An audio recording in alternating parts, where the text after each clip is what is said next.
Praise the Lord. सबको जय मसीह की एक और बार स्पिरिचुअल मॉर्सल्स में मैं आपको स्वागत करना चाहती हूँ। पिछले एक हफ्ते मेरे जीवन में कुछ संघर्षों से, कुछ कठिन समयों से मुझे गुजरना पड़ा।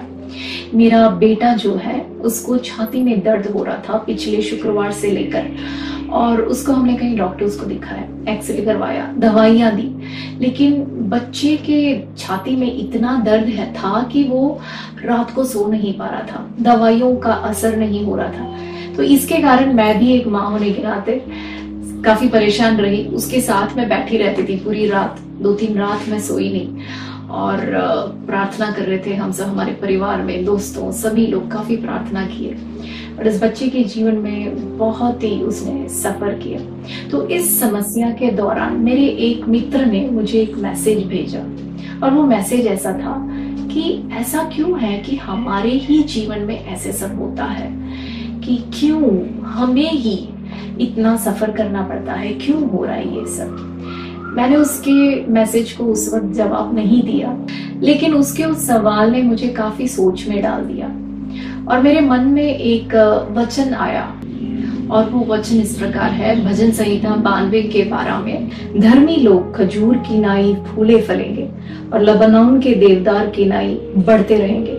यहाँ लिखा है धर्मी लोग खजूर के नाई फूले फलेंगे।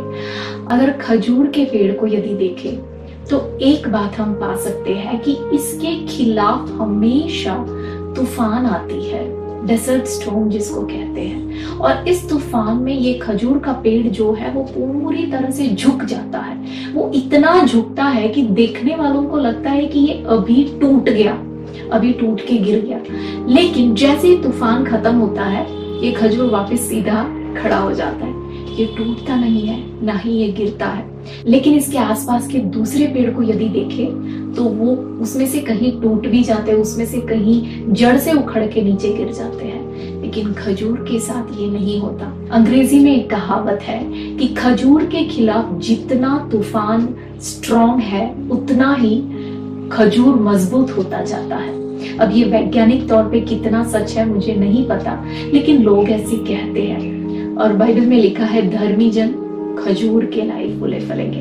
देखिए, हमारे खिलाफ आंधी, तूफान, परेशानी, मुश्किल ये सब आएंगे, हम हो सकता है झुक भी जाएंगे, लेकिन साथ हमें देखने वाले शायद बोलेंगे कि अभी ये टूट गया, अब ये गिर गया, लेकिन हमारे प्रभु हमें कभी टूटने या गिरने नहीं देगा, क्योंकि हम खजूर के नाई फूले फलेंगे। और उसके बाद आगे लिखा है कि वे लेबनोन के देवदार के समान बढ़ते रहेंगे।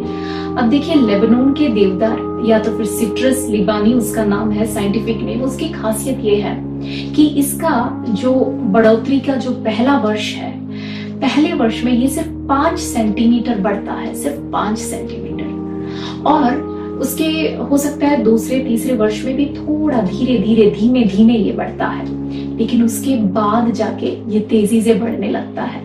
हो सकता है हमें देख के भी लोग कहेंगे कि तू तो परमेश्वर के लिए इतना कुछ करता है, तू तो प्रभु के लिए इतना काम करता है, तेरे जीवन में बढ़ोतरी क्यों नहीं है।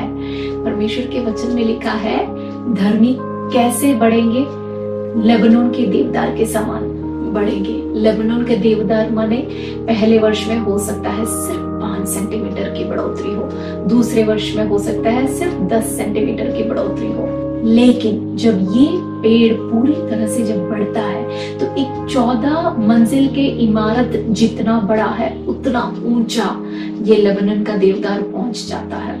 और इसकी जो चौड़ाई है, ये चौड़ाई कितनी है यदि मैं आपको बताऊं तो हमारे घर में जो डबल बेड होता है ना, उस डबल बेड के साथ एक सिंगल बेड भी लगा दो, उतना चौड़ा होता है इसका ट्रंक, और ये 300 साल जीवित रहता है, 300 साल। वचन कहता है कि हम लेबनोन के देवदार के समान है, और हम क्या करते हैं, 7वें आयत में भजनकार जो कहता है ना, हम उसको देखते हैं। कल रात को बारिश हुई और आज एकदम से उगने लग गया, और इतना स्पीड में उगता है, हम उसको देखते हैं, हम कहते हैं हे प्रभु, ये तो तुझे डरता भी नहीं है, ये तेरा भय नहीं मानता, लेकिन फिर भी इसके जीवन में इतनी बढ़ोतरी, घास को देख के हम कहते हैं, हम ये भूल जाते हैं कि एक दिन की सूरज की तापमान काफी है उस घास को पूरी तरह से सूख जाने के लिए। लेकिन परमेश्वर का वचन हमें कहता है, चाहे हम धीरे धीरे बढ़े, लेकिन हम लेबनोन के देवदार के समान हैं, हम खजूर के समान है। चाहे मुसीबत आए, आंधी आए, हम झुक जाएंगे, लेकिन हम टूटेंगे नहीं। ये खजूर के बारे में एक और सुंदर बात ये है कि जब ये जो फलता है ना, फूले फलेंगे लिखा है, इसका जो फलने का टाइम है 8 या 10 साल के बाद ये फलने लगता है। और जब ये अच्छी तरह से जब तब फलने लगता है, जब ये 15 से 20 साल के बाद, तब ये पूरी तरह से ऐसे फलने लगता है कि इसको कोई रोक नहीं सकता। जो एक धर्मी व्यक्ति है ना, उसको लोग कहेंगे कि तेरे जीवन में कोई फल तो हम देख नहीं सकते।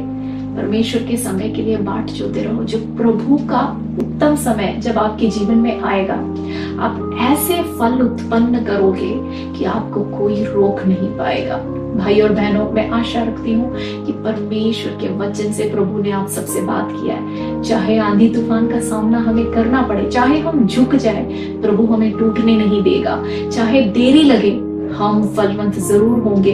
उसके 14वें आयत में लिखा है कि धर्मी जन जो है वो पुराने होने पर भी फलते रहेंगे, बूढ़े होने पर भी फलते रहेंगे। परमेश्वर का इतना अच्छा वायदा हमारे लिए है। परमेश्वर के वचन में हमें से हर एक व्यक्ति मजबूत रहे। प्रभु आप सबको आशीष दे। God bless you.